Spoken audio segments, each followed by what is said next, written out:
Assalamualaikum warahmatullahi wabarakatuh. Selamat siang teman-teman semua. Perkenalkan, kami dari kelompok 4 yang terdiri dari yang pertama Lupna Laila, yang kedua Yuyun Dwida Asrini, yang ketiga Feza Grinia, yang keempat Rian Puspita Dewi, yang kelima Rahma Pratita, dan yang keenam Ika Safira. Di sini kami akan membahas beberapa poin terkait materi tersebut.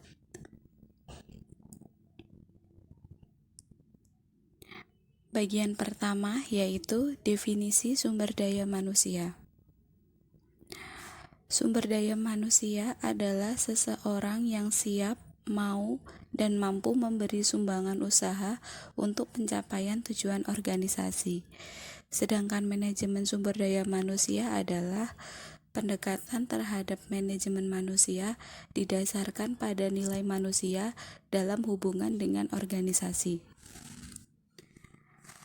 Selanjutnya, bagian kedua yaitu fungsi pengembangan dalam sumber daya manusia. Berikut ini beberapa fungsi pengembangan dalam sumber daya manusia. Yang pertama, perencanaan. Perencanaan merupakan usaha sadar dalam pengambilan keputusan yang telah diperhitungkan secara matang tentang hal-hal yang akan dikerjakan di masa depan dalam dan oleh sesuatu organisasi untuk mencapai tujuan yang telah direncanakan sebelumnya. Yang kedua, rekrutmen.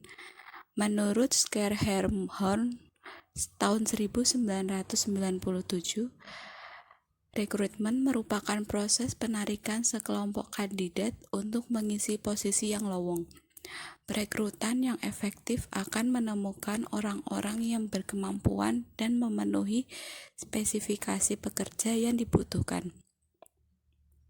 Yang ketiga, seleksi. Seleksi merupakan suatu proses penentuan tenaga kerja yang tepat dari sekian banyak calon tenaga kerja yang ada. Yang keempat, pengembangan. Pengembangan atau pelatihan merupakan proses pembelajaran yang melibatkan perolehan keahlian, konsep, peraturan, atau sikap untuk meningkatkan kinerja tenaga kerja. Yang kelima, evaluasi kerja. Evaluasi kerja bertujuan untuk memberikan evaluasi, koreksi terhadap kesalahan pada kegiatan sebelumnya agar dapat menjadi suatu pelajaran untuk kedepannya. Yang keenam, kompensasi. Kompensasi merupakan pemberian balas jasa baik berupa uang atau barang kepada karyawan sebagai imbalan jasa atau reward yang diberikan dari perusahaan. Berikutnya bagian ketiga yaitu perencanaan sumber daya manusia. Perencanaan sumber daya manusia adalah proses analisis dan identifikasi yang dilakukan organisasi terhadap kebutuhan akan sumber daya manusia, sehingga organisasi tersebut dapat menentukan langkah yang harus diambil guna mencapai tujuannya. Berikut ini beberapa tahap perencanaan sumber daya manusia. Yang pertama, analisis jumlah karyawan yang dibutuhkan. Bisa dilakukan dengan cara memilih manajer proyek dan memilih tim proyek. Yang kedua, penentuan deskripsi pekerjaan. Dapat dilakukan kualifikasi atau spesifikasi personalia agar suatu pekerjaan dapat dikerjakan oleh orang yang tepat, maka diperlukan syarat yang harus dipenuhi, yang sering disebut juga dengan kualifikasi atau spesifikasi personalia. Yang ketiga, kebijakan rekrutmen, seleksi, dan orientasi. Rekrutmen merupakan suatu kegiatan untuk mencari sebanyak-banyaknya calon tenaga kerja yang sesuai dengan lowongan yang tersedia. Seleksi pada dasarnya merupakan usaha yang sistematis yang dilakukan guna lebih menjamin bahwa mereka yang diterima adalah mereka yang dianggap paling tepat dengan kriteria yang telah ditetapkan serta jumlah yang dibutuhkan.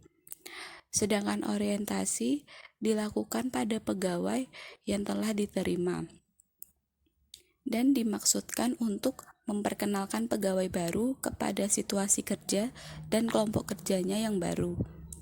Yang keempat, produktivitas.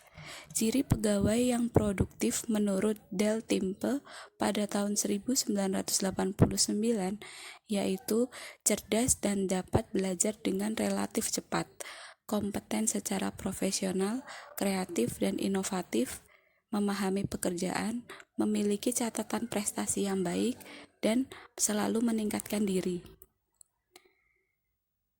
Yang kelima, pelatihan dan pengembangan. Program pelatihan bertujuan untuk memperbaiki penguasaan berbagai keterampilan dan teknik pelaksanaan kerja tertentu untuk kebutuhan sekarang. Pengembangan bertujuan untuk menyiapkan pegawainya agar siap memangku jabatan tertentu di masa yang akan datang. Pengembangan SDM jangka panjang memiliki manfaat antara lain dalam rangka mengurangi ketergantungan pada penarikan karyawan baru, memberikan kesempatan kepada karyawan lama, mengantisipasi keusangan karyawan, dan perputaran tenaga kerja. Yang keenam, penentuan prestasi kerja. Hasil penilaian prestasi kerja, karyawan dapat memperbaiki keputusan-keputusan personalia dan memberikan umpan balik kepada karyawan mengenai pelaksanaan kerjanya.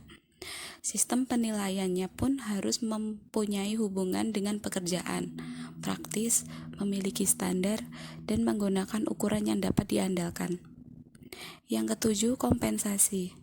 Kompensasi didefinisikan sebagai sesuatu yang diterima karyawan sebagai balas jasa untuk kerja mereka. Kompensasi merupakan cara manajemen untuk meningkatkan prestasi kerja, motivasi, dan kepuasan kerja para karyawan. Yang kedelapan, perencanaan karir. Karir sebagai suatu urutan promosi atau transfer ke jabatan yang lebih besar, tanggung jawabnya atau ke lokasi yang lebih baik selama kehidupan kerja seseorang. Yang kesembilan, keselamatan dan kesehatan kerja. Keselamatan dan kesehatan kerja perlu dibina agar dapat meningkatkan kualitas keselamatan dan kesehatan karyawan dengan cara melakukan standar keselamatan kerja secara tegas dan melakukan teknik pencegahan kecelakaan secara spesifik. Yang ke-10, pemberhentian. Pemberhentian karyawan dapat terjadi oleh berbagai sebab. Misalnya, peraturan perundang-undangan yang berlaku, keinginan perusahaan, keinginan karyawan itu sendiri, pensiun, kontrak kerja telah berakhir, kesehatan karyawan, dan lain sebagainya. Agar tidak timbul masalah karena pemberhentian ini, proses pemberhentian karyawan hendaknya didasarkan pada peraturan yang berlaku. Yang ke-11, implikasi pada studi kelayakan bisnis. Dalam hal ini, mampu membedakan antara merencanakan SDM dalam membangun proyek bisnis dan SDM dalam implementasi bisnis rutin. Selanjutnya bagian keempat yaitu ruang lingkup SDM. Lingkup manajemen sumber daya manusia meliputi semua aktivitas yang berhubungan dengan sumber daya manusia dalam organisasi maupun di dalam perusahaan. Berikut ruang lingkup manajemen sumber daya manusia meliputi yang pertama, rancangan organisasi, yang kedua, rancangan performasi, yang ketiga, staffing, yang keempat, pengembangan pegawai dan organisasi, yang kelima, sistem reward, tunjangan-tunjangan dan pemantauan, yang keenam, komunikasi dan hubungan masyarakat. Lanjut bagian kelima yaitu tujuan manajemen SDM. Berikut tujuan manajemen sumber daya manusia meliputi yang pertama tujuan sosial, yang kedua tujuan organisasional, yang ketiga tujuan fungsional, dan yang terakhir tujuan individual. Berikutnya bagian keenam yaitu studi kasus. Berikut ini contoh studi kasus pada perekrutan PT. PT Dharma Mindra Prasetyo merupakan kerjasama dengan pihak PT Archipelago Internasional Sehingga dari hasil kerjasama inilah pemilik perusahaan membuka bisnis di bidang perhotelan yang bernama Hotel Neo Gubeng di Surabaya. Pimpinan PT Dharma Mindra Prasetyo ini tidak melakukan proses rekrutmen dan seleksi terhadap karyawan di hotelnya. Namun, proses rekrutmen dan seleksi dilakukan secara langsung oleh pihak operasional Hotel Neo Gubeng. Proses rekrutmen yang telah dilakukan oleh Hotel Neo Gubeng ini telah sesuai dengan teori yang ada dan telah dilakukan sesuai SOP yang berlaku di perusahaan. Dalam melakukan pencarian karyawan baru, perusahaan tidak melakukan pencarian secara berkala dan akan dilakukan pada saat kurang lebih divisi yang bersangkutan mengalami kekosongan karyawan saja. Sumber dan metode perekrutan yang diambil lebih diutamakan berasal dari internal atau tertutup perusahaan, dari transfer karyawan, job posting, database Aston Hotel, dan magang. Untuk staf magang, perusahaan juga bekerja sama dengan beberapa sekolah dan universitas di antaranya di Surabaya.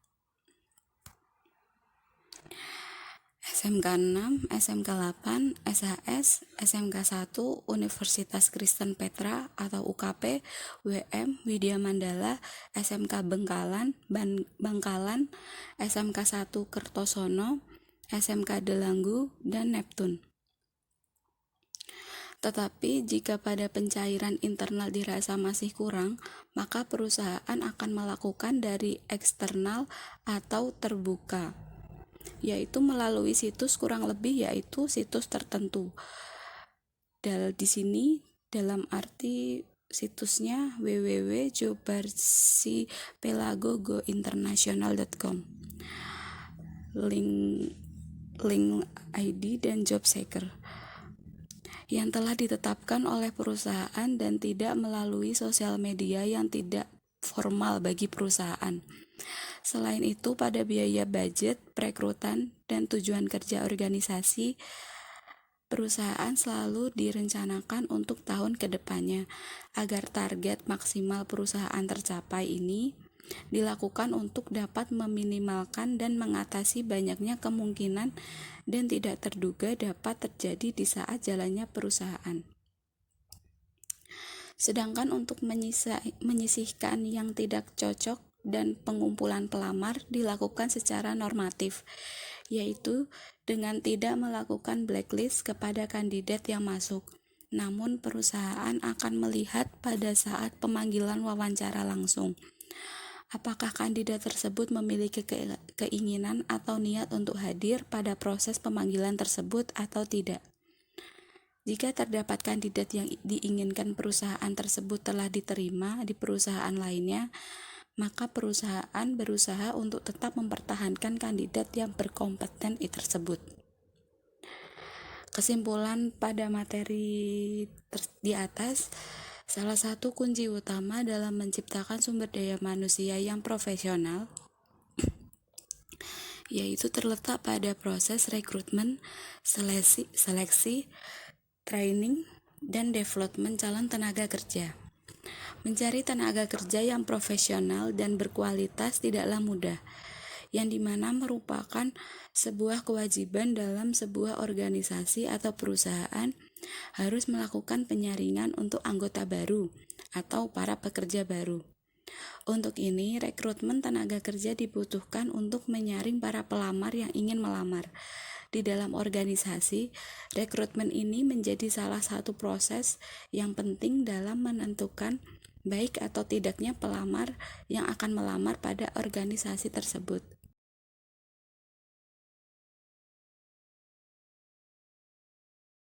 Sekian presentasi dari kelompok kami. Bila ada salah kata, mohon maaf. Wassalamualaikum warahmatullahi wabarakatuh.